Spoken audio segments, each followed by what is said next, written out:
ही जन मातृशक्ति के बारे में दो लघु कथाएं हम आपके सामने रख रहे हैं। आज से मेरा आप समझ जाएंगे। एक माता थी, अपने पुत्र को पढ़ा लिखा कर उसने काफ़ी शिक्षा दे करके उसने उसको अधिकारी बना दिया। बातों बातों में एक दिन उसके पुत्र ने कहा कि माँ, आपने जो कष्ट किया है और जो मेरे लिए किया है, मैं उसको वापस कर देना चाहता हूँ, आपके ऋण से ऋण होना चाहता हूँ। माता ने कहा, ठीक है, आज की रात मेरे पुत्र तुम मेरे साथ सो। रात हुई, बेटा सो गया। थोड़ी देर बाद माता ने कहा, बेटा हमको पानी प्यास लगी है, पानी दो।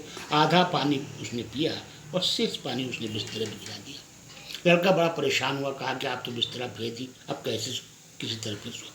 कई बार रात को माँ ने पानी थोड़ा थोड़ा पिया और बिस्तर पर गिराया। बेटा रात भर जाग के सोता रहा, रात भर जागता रहा, सोया नहीं और वो परेशान रहा। सवेरे उसने माँ से कहा कि माँ, आपने तो रात भर बिस्तर भिगो दिया था और मैं सो नहीं पाया। माँ मुस्कुराती हुई कही कि बेटा, यह एक मेरा प्रयोग था, एक्सपेरिमेंट था। मैं तुमको बताना चाहती थी कि माँ होती क्या चीज़ है। तुम्हारे छोटेपन में जब तुम बालक थे, बिस्तरे तुम भिगोते थे और उस भीगे बिस्तरे पर हम सो करके तुमको सूखे बिस्तरे पर सुलाती थी। अनवरत कई वर्षों तक यह काल चला, यह समय चला और आज तुम कहते हो कि माँ, मैं आपके ऋण से ऋण होना चाहता हूँ। कैसे? मातृत्व की शक्ति से, मातृत्व की भावना से, जो किसी प्रयोजन से नहीं था, निस्वार्थ था, उस वात्सल्य से तुम कैसे दूर हो सकते हो? कैसे उससे तुम ऋण हो सकता है? बेटा जो है निर्विवाक हो गया और चुप हो गया। दूसरी कथा एक और इसी संदर्भ में कहना चाहता हूँ कि अगल बगल दो कुएं थे। एक माँ का कुआं था और एक बेटे का कुआं था।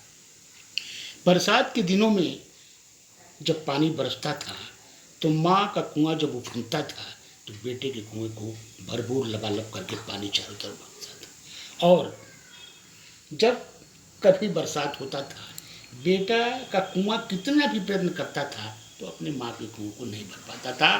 तात्पर्य ये है कि माता पिता के ऋण से हम कभी उड़ नहीं सकते हैं। अगर इसकी परिकल्पना कोई व्यक्ति करता है तो वो इसकी नितांत मूर्खता।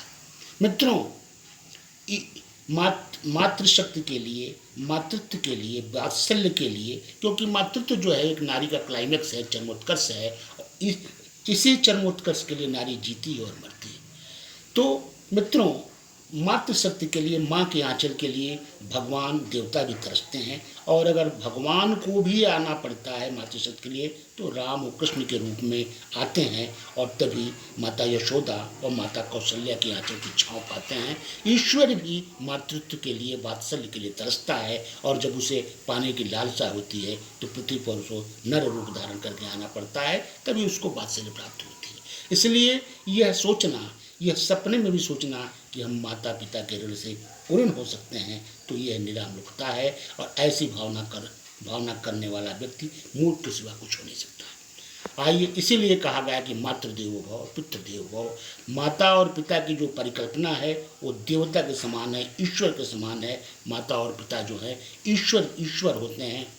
गणेश जी, जब सर्वप्रथम देवता की बात हुई तो माता पिता का ही परिक्रमा करके गणेश जो है वो सबसे बड़े देवता हुए, सर्वपूजनीय हुए और सर्वपूजनीय सर्वप्रार्थनीय हुए। इसलिए मातृत्व जो है सर्वश्रेष्ठ है, वात्सल्य जो है सर्वश्रेष्ठ है। इसके ऋण से कोई पुत्र ऋण नहीं हो सकता है, कदापि ऋण नहीं हो सकता है। इसके विपरीत सोचना हमारा जो है मूर्खता है। राधे राधे।